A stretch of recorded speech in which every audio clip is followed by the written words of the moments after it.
Just a little longer. I almost got it. Okay, it's open. Wait. Move it a little.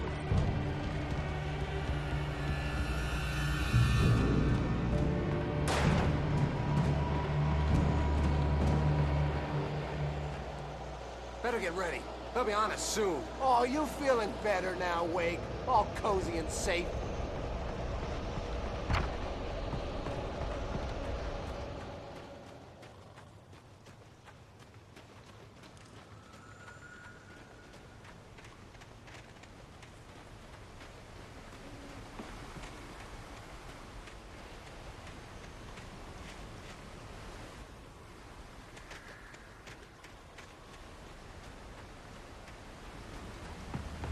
This is it, Wake. The last stand. There's more players here. Get ready. We fight them as long as they keep coming. Give me the goddamn gun! They're coming! That's not how this goes. Get with the program, Wake.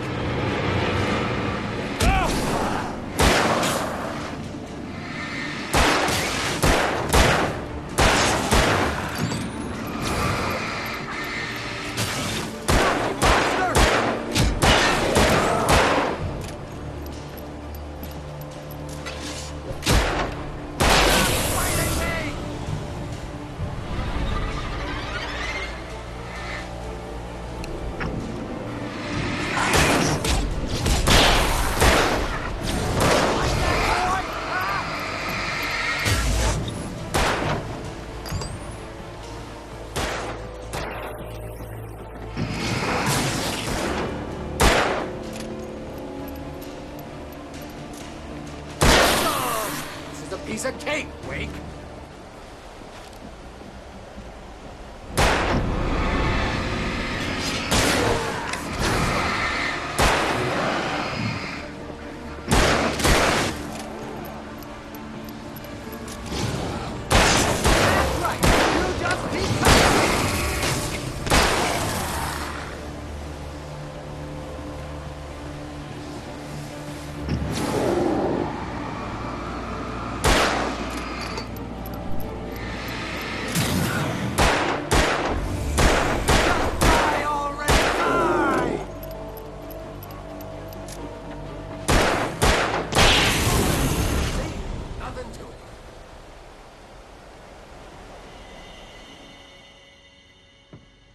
Let's cut the act now.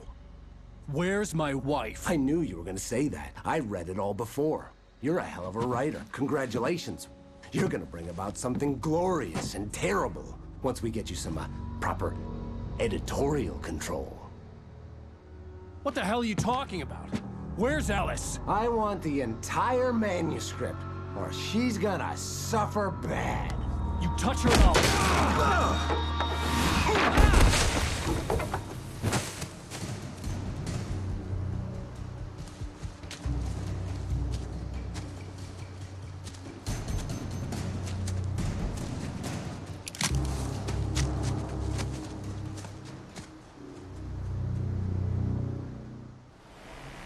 You're gonna give me the manuscript or you'll be sorry.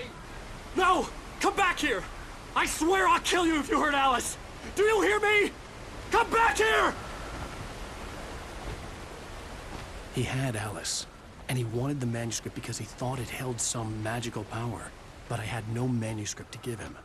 I had to get back to Barry and figure out my next move.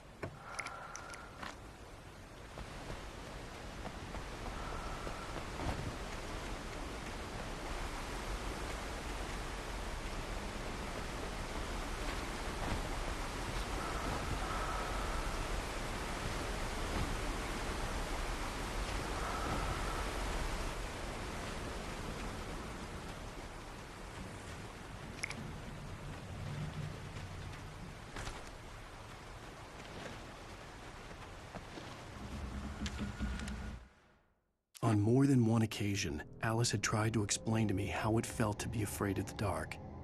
To her, darkness wasn't simply the absence of light, but something more tangible than that. It was something you could touch and feel. Worse than that, it was something with a mind of its own, something malicious and malign. For her, things changed when they were wrapped in darkness. They turned into something else, something foreign, and nothing was safe or innocent anymore. I'd never really understood what she meant, until now.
The night had been one desperate situation after another.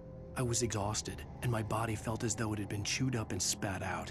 The flashlight was heavy in my hand, and each pull of the trigger sent a painful shock up my arm. But I was finally out of the woods, and things were looking up. That's when I heard the chainsaw.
The logging site was a mess.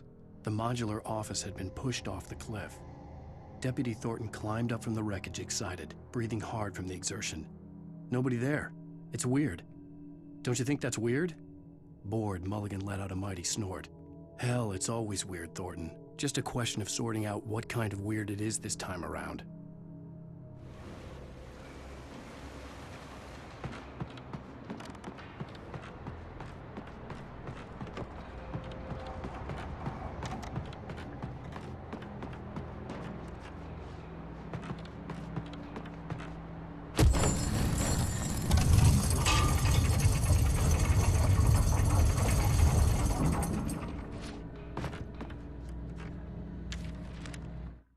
When Barry saw the darkness attack the visitor center, it made him a believer.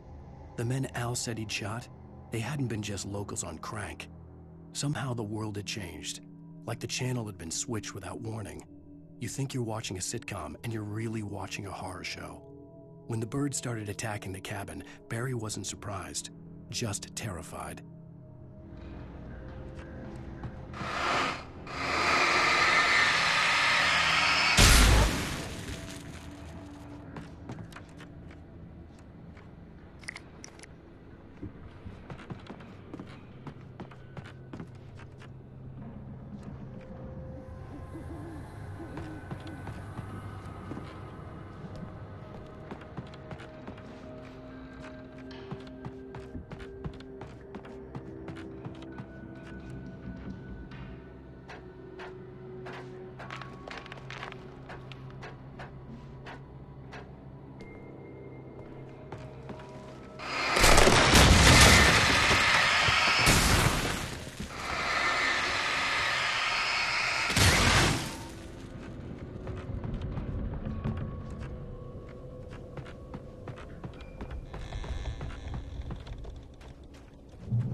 Beware of Widowmakers!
Is a hazardous occupation.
Stay out of sight.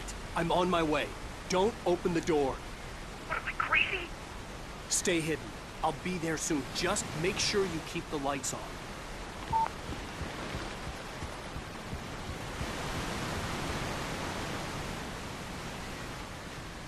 I still had to reach Barry at the cabin, but at least I was out of the woods.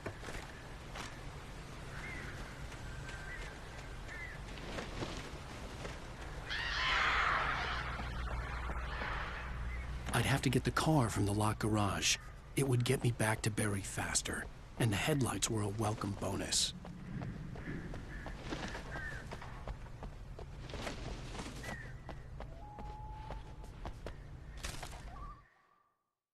The FBI agent's command froze me in place. I considered surrender. It was all falling apart anyway. I could give in, let someone else deal with it, but it felt all wrong.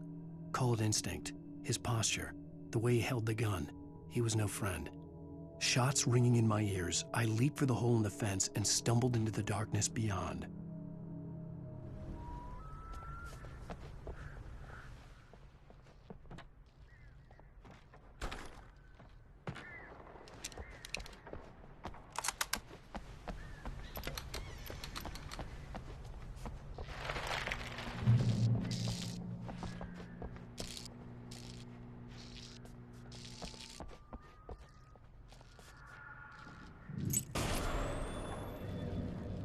A story is not a machine that does what you tell it.